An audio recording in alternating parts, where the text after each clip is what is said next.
कि 6 अप्रैल 1980 को एक पार्टी बनी थी, भारतीय जनता पार्टी, और मैं कह देना चाहता हूं मैं बिल्कुल उसका विरोधी आदमी नहीं हूं। इसीलिए उसके लिए मैं एक नज्म पेश करना चाहता हूं दुष्यंत कुमार की।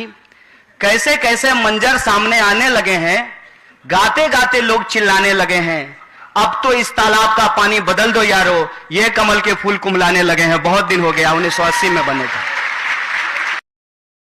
ये क्या कहते हैं?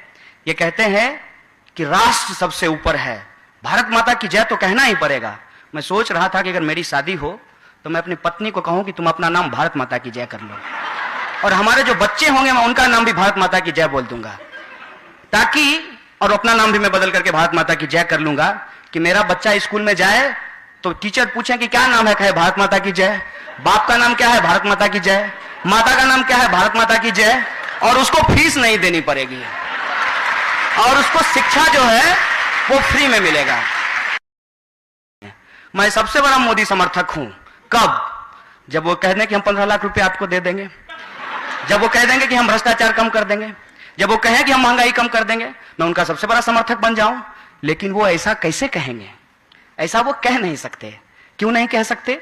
क्योंकि उनका संबंध 1925 में स्थापित होने वाली भारतीय जनसंघ से नहीं, आरएसएस से है, राष्ट्रीय स्वयंसेवक संघ से है। और राष्ट्रीय स्वयंसेवक संघ क्या कहता है? उसको राष्ट्रवाद से कोई मतलब नहीं है, उसको हिंदू राष्ट्र बनाना है। इसीलिए उसको मत बोलिए कि ये राष्ट्रवादी लोग हैं, ये हिंदू राष्ट्रवादी लोग हैं। और हिंदू राष्ट्र कैसा होगा?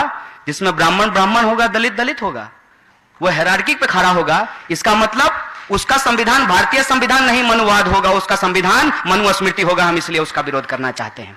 और आपके सब्सिडी का पैसे की जो बात है उसमें मैं एक बात कह देना चाहता हूं कि सही जगह खर्च हो रही है। गलत जगह तो वो है जहां 5 लाख का लोग सूट पहन करके फ्लाइट मोड में अनवरत रहते हैं, और मोदी जी के पास तो 56 इंच का सीना है। उस 56 इंच के सीने के खिलाफ 12 इंच के सीने के साथ डटकर खड़ा हो जाए, इससे ज्यादा सब्सिडी की यूज क्या हो सकती है। इसीलिए दोस्तों, ये लड़ाई इस मुल्क को बचाने की लड़ाई है। और मैं तो मानता हूं कि मोदी जी युवा नहीं है। 55 करोड़ लोगों का नेता मोदी जी कैसे हो सकते हैं जिनकी उम्र रिटायरमेंट की हो गई है? आप हमारे नेता हो नहीं सकते हैं, क्योंकि हम लोग नौजवान लोग हैं। और इस मुल्क के अंदर जो हम झेल रहे हैं, उसको झेलते हुए हम इस बात का संकल्प ले रहे हैं कि आने वाली नस्ल इसको नहीं झेलेगी। यही हमारी लड़ाई है, यही हमारा संघर्ष है। हिंदुस्तान के अंदर कोई लड़ाई नहीं छिड़ी है। हिंदुस्तान के अंदर जो संघिस्तान बनाने की तैयारी की जा रही है उसके खिलाफ लड़ाई छिड़ी है। और ये लड़ाई संघिस्तान वर्सेज हिंदुस्तान की लड़ाई है, और हम हिंदुस्तान की लड़ाई लड़ रहे हैं। हम लोग क्रिएटिव लोग हैं, और जो क्रिएटिव लोग हैं उनसे सबसे ज्यादा खतरा होता है इनको।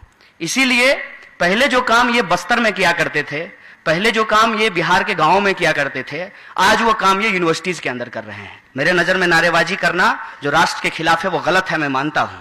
लेकिन मेरा सवाल है कि क्या नारेबाजी करने वाले राष्ट्र दो ही हैं, लेकिन इस देश के अंदर पार्लियामेंट में बैठकर लोगों के हक को मारने वाले लोग राष्ट्र दो ही हैं कि नहीं? ये सवाल मैं पूछना चाहता हूं। कैंपस के अंदर जो प्रायोजित हिंसा की जा रही है वो लोकतंत्र के खिलाफ है, और आज इस देश के अंदर कैंपसों को रण क्षेत्र में बदला जा रहा है। मैं कंडेम करना चाहता हूं यहां से।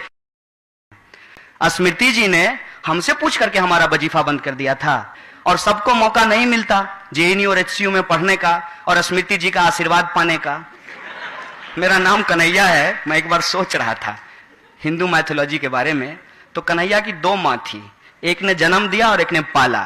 इत्तेफाक से मेरी भी आजकल 2 माँ हो गई है, एक ने जन्म दिया और एक ने पाला है। और दूसरा जो है पार्लियामेंट में खड़ा होकर के कहती है कि मैं माँ हूं। माँ जी, आप दौड़ करके एनआईटी श्रीनगर चली गई, आपके आवास के बिल्कुल बगल में जेएनयू था, एक बार आ जाते मिलने के लिए। और हमको लगता है इस देश के अंदर अगर आपको फ्रीलांस गोडसे से बचना है तो अम्बेडकर और गांधी की बात करना पड़ेगा, और आपको गांधी की तरह जान देना पड़ेगा।